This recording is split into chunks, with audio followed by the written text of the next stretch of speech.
the Nonprofit Podcast, powered by Donorbox. 12 months ago, I'm sure none of us could have predicted all that 2022 has given us.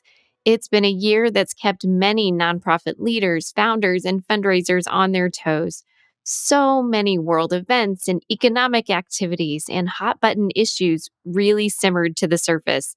And they each played a role in defining 2022. And it's clear, maybe now more than ever, that the world needs the good work of nonprofit organizations like yours. Welcome to the Nonprofit Podcast. I'm Cara, fundraising coach at Donorbox. And I'm Jena, nonprofit advocate here at Donorbox. We're here each week with practical actions you can use today to increase donations and take your nonprofit to the next level tomorrow.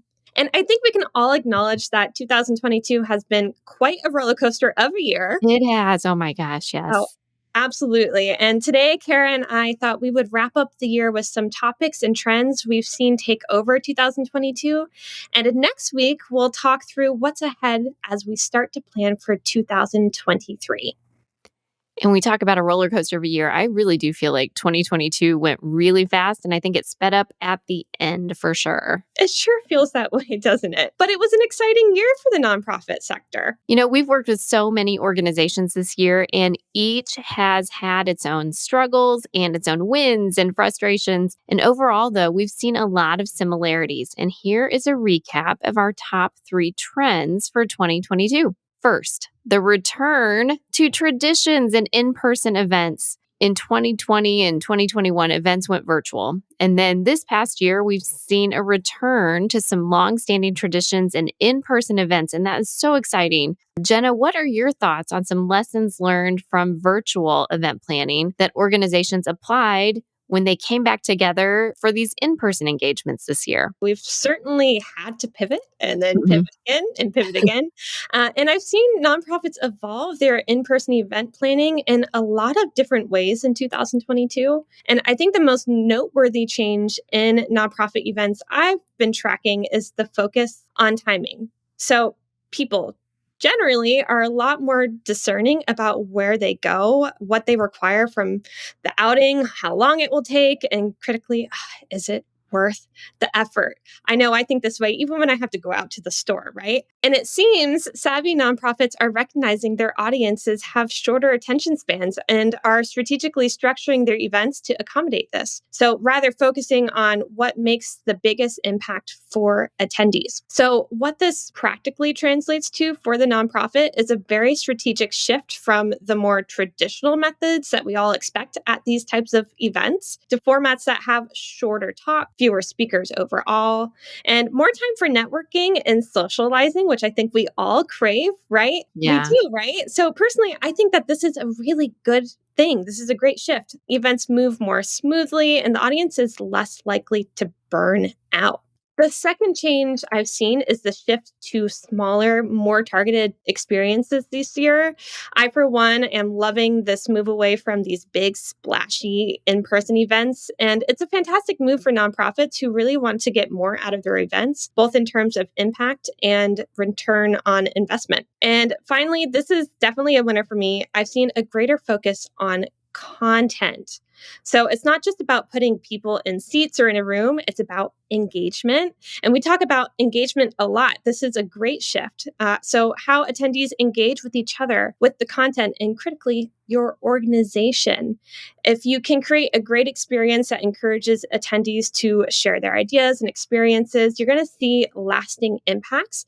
And those are the kind of experiences that will keep supporters coming back for more. And we've definitely seen this shift in 2022. That's really helpful. I'm excited to see what's ahead for events in 2023. I think we'll learn a lot just from trial and error this year. So Absolutely. the next common theme that most everyone encountered, and it is a challenge, is standing out among the noise. There is more noise than ever for your supporters to wade through, and a challenge that most nonprofits face this year, and maybe more so than in previous years, is how to stand out from other players in a similar field. And organizations that navigated this well focused on their strengths and relied on some good, albeit old fashioned, communication practices to make you stand out. And when we talk about standing out, I always use like the lunchroom analogy. When my kids were younger in elementary school, I would go join them for lunch, and the lunchroom is very loud. And what kids tend to do, and I think probably we all do, when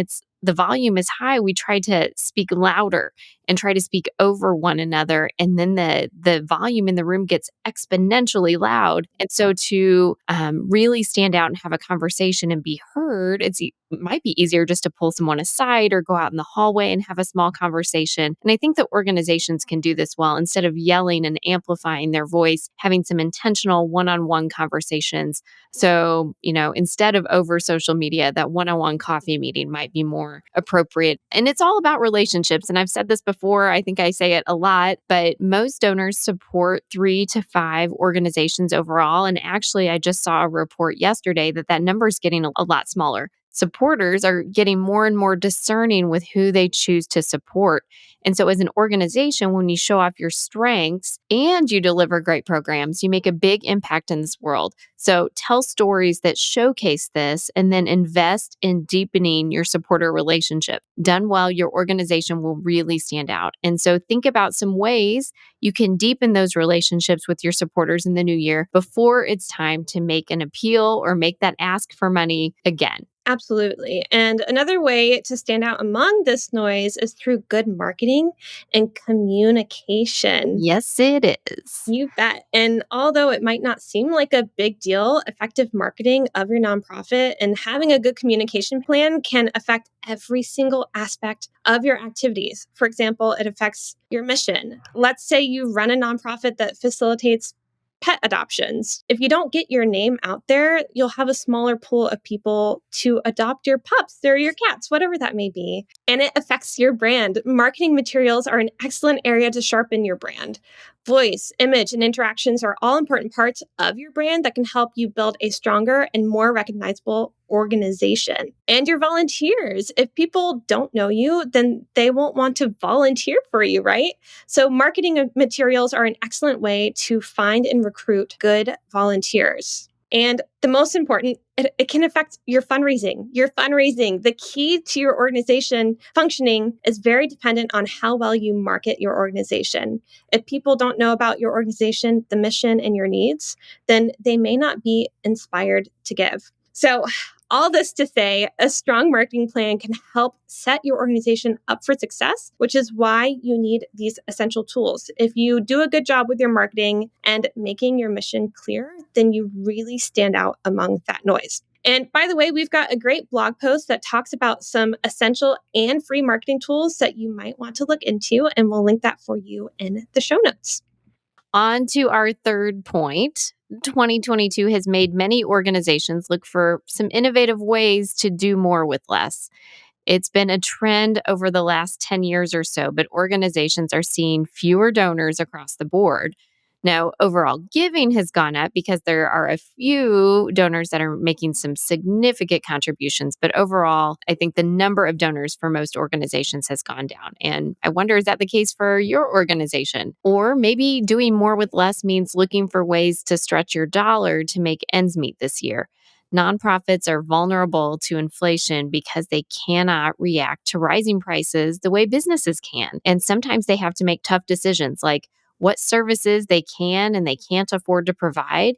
And many are seeing that the need for the vital services that they provide, especially those in human services, also increases. Absolutely. The demand outpaces what might be able to be supplied right now. So, Cara, what are some ways organizations have been overcoming this in 2022? Well, overcoming this might mean finding new audiences. We get questions about this a lot. And one of the best ways a nonprofit can get the word out about their mission is to be present and look for opportunities, especially locally, and use those as opportunities to find and activate new audiences. So, look for opportunities to attend events or sit on panels and write to audiences that might not be in the nonprofit space through local publications or blog posts.